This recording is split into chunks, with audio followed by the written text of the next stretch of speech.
Hi viewers, ನನ್ನ channel ಇನ್ನೂ subscribe ಮಾಡಿಲ್ಲ ಅಂದರೆ ನೀವು ಈ ಕೂಡಲೇ ಸಬ್ಸ್ಕ್ರೈಬ್ ಮಾಡಿ, ಹಾಗೆ ಪಕ್ಕದಲ್ಲಿರೋ ಬೆಲ್ ಐಕಾನ್ ಹಿಟ್ ಮಾಡಿ. ವೆಲ್ಕಮ್ ಟು ಶಕ್ತಿಯ ಬ್ಯಾಂಗ್ಳೂರ್ ಕಿಚನ್. ಇವತ್ತಿನ ರೆಸಿಪಿ ಸ್ಮೋಕಿ ತಂದೂರಿ ಚಿಕನ್. ಈ ರೆಸಿಪಿ ಓವನ್ ಇಲ್ಲದೇ ಮನೇಲಿ ಹೇಗೆ ಮಾಡೋದು ಅಂತ ನಾನು ನಿಮಗೆ ಹೇಳ್ಕೊಡ್ತೀನಿ. ಇದಕ್ಕೆ ಯಾವುದೇ ರೀತಿಯಾದ ಫುಡ್ ಕಲರ್ ಆ್ಯಡ್ ಮಾಡಿಲ್ಲ. ಅದು ಹೆಲ್ತ್ಗೆ ಒಳ್ಳೆಯದು ಅಲ್ಲ, ಆ್ಯಡ್ ಮಾಡೋದು ಬೇಡ ಅಂತ ನಾನು ಹೇಳ್ತೀನಿ. ಇಂಗ್ರೀಡಿಯೆಂಟ್ಸ್ ಹೇಳ್ತಾ ಹೋಗ್ತೀನಿ. ಇಲ್ಲಿ ಅರ್ಧ kg ಚಿಕನ್ ತೊಗೊಂಡಿದ್ದೀನಿ. ನಿಂಬೆ ರಸ, ಶುಂಠಿ ಬೆಳ್ಳುಳ್ಳಿ ಪೇಸ್ಟ್, ಖಾರದ ಪುಡಿ, ಅರಿಶಿಣದ ಪುಡಿ, ಗರಂ ಮಸಾಲ, ಜೀರಿಗೆ ಪುಡಿ, ಮೆಣಸಿನ ಪುಡಿ, ಧನ್ಯದ ಪುಡಿ, ಉಪ್ಪು ಮತ್ತು ಮೊಸರು. ಇದು ಗಟ್ಟಿ ಮೊಸರು ತೊಗೊಂಡ್ರು ಚೆನ್ನಾಗಿರುತ್ತೆ ಫ್ರೆಂಡ್ಸ್. ಇದನ್ನೆಲ್ಲ ಮ್ಯಾರಿನೇಟ್ ಮಾಡಿ ನಾವು 5 hours ಇಡಬೇಕು. ಇಲ್ಲಿ ನಾನು ಚಿಕನ್ನ ಮಧ್ಯ ಕಟ್ ಮಾಡ್ಕೊಂಡಿದ್ದೀನಿ. ಇದೇನು ಯೂಸ್ ಅಂದರೆ ಎಲ್ಲ ಮ್ಯಾರಿನೇಷನ್ ಮಸಾಲ ಒಳಗಡೆ ಹೋದರೆ ಚಿಕನ್ನು ಸಾಫ್ಟಾಗಿ ಚೆನ್ನಾಗಿ ಬೇಯುತ್ತೆ, ಉಪ್ಪು ಖಾರ ಚೆನ್ನಾಗಿ ಚಿಕನ್ಗೆ ಹೊಂದುತ್ತೆ. ಇಲ್ಲಿ ನಾನು ನಿಂಬೆ ರಸವನ್ನು ಆ್ಯಡ್ ಮಾಡ್ತಿದ್ದೀನಿ. ಇದು ಮೇನ್ ಇಂಗ್ರೀಡಿಯೆಂಟ್ ಚಿಕನ್ ಸಾಫ್ಟ್ ಮಾಡಲಿಕ್ಕೆ. ನಂತರ 1 ಕಪ್ ನಾನು ಮೊಸರು ತೊಗೊಂಡಿಲ್ಲ, ಇಲ್ಲಿ ಅರ್ಧ ಕಪ್ ಮಾತ್ರ ಬಳಸ್ತಿದ್ದೀನಿ ಫ್ರೆಂಡ್ಸ್. ಗಟ್ಟಿ ಮೊಸರು ಹಾಕ್ಕೊಂಡ್ರೂ ತುಂಬ ಚೆನ್ನಾಗಿರುತ್ತೆ. ಇಲ್ಲಿ ಶುಂಠಿ ಬೆಳ್ಳುಳ್ಳಿ ಪೇಸ್ಟನ್ನು ಹಾಕ್ತಿದ್ದೀನಿ. ನಂತರ ಖಾರದ ಪುಡಿಯನ್ನು ಹಾಕ್ತಿದ್ದೀನಿ. ಇದಕ್ಕೆ ಚಿಟಿಕೆ ಅರಿಶಿಣವನ್ನು ಹಾಕ್ತಿದ್ದೀನಿ. ನಂತರ ನಾನಿಲ್ಲಿ ಗರಂ ಮಸಾಲವನ್ನು ಹಾಕ್ತಿದ್ದೀನಿ. ನಂತರ ನಾನು ಜೀರಿಗೆ ಪುಡಿಯನ್ನು ಹಾಕ್ತಿದ್ದೀನಿ. ಕಾಳು ಮೆಣಸಿನ ಪುಡಿಯನ್ನು ಹಾಕ್ತಿದ್ದೀನಿ. ಇದು ಒಳ್ಳೆ ರೆಸಿಪಿ ಫ್ರೆಂಡ್ಸ್, ಮನೇಲೇ ಟ್ರೈ ಮಾಡಿ. ಮತ್ತು ಧನಿಯಾ ಪುಡಿಯನ್ನು ಹಾಕ್ತಿದ್ದೀನಿ. ಮತ್ತು ರುಚಿಗೆ ತಕ್ಕಷ್ಟು ಉಪ್ಪನ್ನು ಹಾಕ್ತೀನಿ. ಇದಕ್ಕೆ ಫುಡ್ ಕಲರ್ ಬೇಡ ಫ್ರೆಂಡ್ಸ್, ಅದು ಒಳ್ಳೆಯದಲ್ಲ ಹೆಲ್ತಿಗೆ. ಹಾಗೇ ಚೆನ್ನಾಗಿ ಮನೆಯಲ್ಲೇ ರೆಸ್ಟೋರೆಂಟ್ ಸ್ಟೈಲಲ್ಲೇ ನಾವು ಮನೇಲಿ ಮಾಡ್ಬೋದು. ವಿತ್ ಸ್ಮೋಕಿ ಫ್ಲೇವರ್ ತುಂಬ ಚೆನ್ನಾಗಿ ಬರುತ್ತೆ. ಇಲ್ಲಿ ನಾನು ಇದನ್ನು ಒಳ್ಳೆ ಮಿಕ್ಸ್ ಕೊಡ್ತಿದ್ದೀನಿ ಫ್ರೆಂಡ್ಸ್. ಉಪ್ಪು ಖಾರ ಎಲ್ಲ ಚೆನ್ನಾಗಿ ಚಿಕನ್ಗೆ ಹೊಂದಬೇಕು.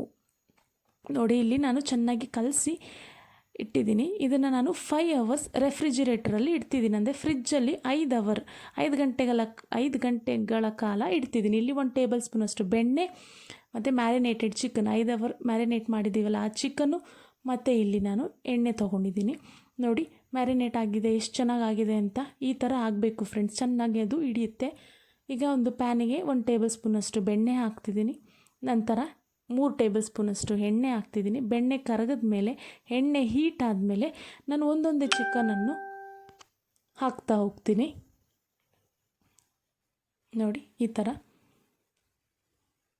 ಯಾವುದೇ ರೀತಿ ಕಲರ್ ಬೇಡ ಫ್ರೆಂಡ್ಸ್, ಅದು ಒಳ್ಳೆಯದಲ್ಲ. ಅದು ಅಟ್ರ್ಯಾಕ್ಟ್ ಮಾಡುತ್ತೆ ನಮಗೆ ಫುಡ್ಗೆ, ಬಟ್ ಅದು ಹೆಲ್ತ್ಗೆ ಒಳ್ಳೆಯದಲ್ಲ ಫ್ರೆಂಡ್ಸ್.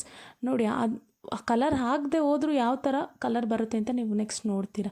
ಮಿಕ್ಕಿರೋ ಮಸಾಲೆಯನ್ನು ಹಾಕ್ತಿದ್ದೀನಿ. ಇದನ್ನು ಲಿಡ್ ಕ್ಲೋಸ್ ಮಾಡಿ ನಾನು ಇಡ್ತಿದ್ದೀನಿ. ಇದು ಮೊಸರು ಹಾಕಿರೋದ್ರಿಂದ ನೀರು ಬಿಟ್ಕೊಳ್ಳುತ್ತೆ. ಇದು ಚೆನ್ನಾಗಿ ರೋಸ್ಟ್ ಆಗಿದೆ ನೋಡಿ ಫ್ರೆಂಡ್ಸ್ ಎಲ್ಲ ಕಡೆ. ಇನ್ನೂ ನೀರಿನ ಅಂಶ ಇದೆ. ಈ ಥರ ಡ್ರೈ ಆಗೋವರೆಗೂ ನಾವು ಸಿಮ್ಮಲ್ಲೇ, ಕಮ್ಮಿ ಊರಿಲ್ಲೇ ಬೇಯಿಸಬೇಕು. ನೋಡ್ತಿದ್ದೀರಲ್ಲ ಎಲ್ಲ ಹೇಗೆ ಮಸಾಲೆಯನ್ನು ಹೀರ್ಕೊಂಡಿದೆ ಅಂತ. ಒಂದು ತೊಟ್ಟು ನೀರು ಸಹ ಇಲ್ಲ, ಅಷ್ಟು ನೀರು ಬಿಟ್ಕೊಂಡಿತ್ತು. ಈ ಥರನೇ ನಾವು ಫ್ರೈ ಮಾಡಬೇಕು. ಚೆನ್ನಾಗಿ ರೋಸ್ಟ್ ಆಗೋವರೆಗೂ ನಾವು ಫ್ರೈ ಮಾಡಬೇಕು ಫ್ರೆಂಡ್ಸ್. ಈಗ ಹೇಗೆ ಬೆಂದಿದೆ ಅಂತ ನಾನು ಹೇಳ್ತಿದ್ದೀನಿ ನೋಡಿ. ಇಲ್ಲೊಂದು ಸ್ಪೂನ್ ತೊಗೊಂಡು, ಫೋರ್ಕ್ ಸ್ಪೂನ್ ತೊಗೊಂಡು ಚುಚ್ಚಿ ನೋಡ್ತಿದ್ದೀನಿ. ಅದಕ್ಕೆ ನಾನು ಸಲೀಸಾಗಿ ಅದು ಒಳಗಡೆ ಹೋದರೆ, ಈಸಿಯಾಗಿ ಅದು ಒಳಗಡೆ ಹೋದರೆ ಬೆಂದಿದೆ ಅನ್ನೋ ಅರ್ಥ ಕೊಡುತ್ತೆ ಫ್ರೆಂಡ್ಸ್ ನಮಗೆ. ಹೀಗೆ ನೋಡೋದು ಬೆಂದಿದೆಯಾ ಹೇಗೆ ಅಂತ, ಹಾಗೆ ನೋಡಿ ನೀವು. ಈಗ ಇಲ್ಲೊಂದು ಗ್ರಿಲ್ದು ಸ್ಟ್ಯಾಂಡ್ ತೊಗೊಂಡಿದ್ದೀನಿ. ಇದು ನಮ್ಮ ಮನೇಲಿ ಓವನ್ ಇದೆ, ಅದರದ್ದು ಸ್ಟ್ಯಾಂಡ್ ಇದು. ನಿಮಗೆ ಬೇಕಿದ್ದರೆ ಅಂಗಡೀಲಿ ಸಿಗುತ್ತೆ ಫ್ರೆಂಡ್ಸ್. ನೀವು ತೊಗೊಬಂದು ಮನೇಲಿ ಇಟ್ಕೊಂಡ್ರೆ ಯಾವಾಗ ಬೇಕಾದರೂ ರೆಸ್ಟೋರೆಂಟ್ ಸ್ಟೈಲಲ್ಲಿ ನೀವು ಮನೆಯಲ್ಲಿ ಮಾಡ್ಕೋಬೋದು. ನೋಡ್ತಿದ್ದೀರಲ್ಲ, ಇಲ್ಲಿ ನಾನು ಒಂದೊಂದೇ ಚಿಕನನ್ನು ಇಟ್ಟು ಕಮ್ಮಿ ಉರಿಲೇ ನಾನು ಬೇಯಿಸ್ತೀನಿ. ಜಾಸ್ತಿ ಉರಿ ಇಟ್ಟರೆ ಸೀದೋಗ್ಬಿಡುತ್ತೆ. ಆಲ್ರೆಡಿ ಚಿಕನ್ ಬೆಂದಿದೆ. ಆ ಫ್ಲೇವರ್, ಆ ಸ್ಮೆಲ್ಲಿಗೋಸ್ಕರ, ಸ್ಮೋಕಿ ಸ್ಮೆಲ್ಲಿಗೋಸ್ಕರ ನಾನು ಆ ಥರ ಚಿಕನನ್ನು ಇಡ್ತಿದ್ದೀನಿ. 3 ಪೀಸ್ ಇಡ್ತಿದ್ದೀನಿ. ಇಲ್ಲಿ ಬಾಕಿ 3 ಪೀಸ್ ಅಲ್ಲಿದೆ. ಇದಾದಮೇಲೆ ಆ 3 ಪೀಸನ್ನು ಇಟ್ಟು ನಾನು ಮಾಡ್ತೀನಿ ರೋಸ್ಟು. ನೋಡಿ ಯಾವ ಥರ ಚೆನ್ನಾಗಿ ಕಾಣಿಸ್ತಿದೆ ಅಂತ, ಎಷ್ಟು ಚೆನ್ನಾಗಿ ಕಾಣಿಸ್ತಿದೆ ನೋಡಿ. ಈ 3 ಪೀಸನ್ನು ನಾನು ಆಮೇಲೆ ಮಾಡ್ತೀನಿ.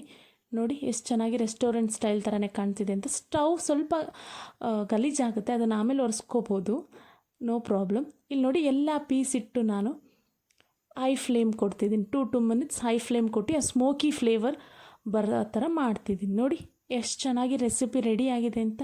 ಖಂಡಿತವಾಗ್ಲೂ ಎಲ್ಲರೂ ಮನೇಲಿ ಟ್ರೈ ಮಾಡಿ ನನಗೆ ಕಮೆಂಟ್ ಮಾಡಿ. ಮಕ್ಳಿಗೆ ಇದು ಫೇವ್ರೆಟ್ ಅಂತ ನಾನು ಹೇಳೋಕ್ಕೆ ಇಷ್ಟಪಡ್ತೀನಿ. Thanks for watching. Please comment ಮಾಡಿ ಫ್ರೆಂಡ್ಸ್.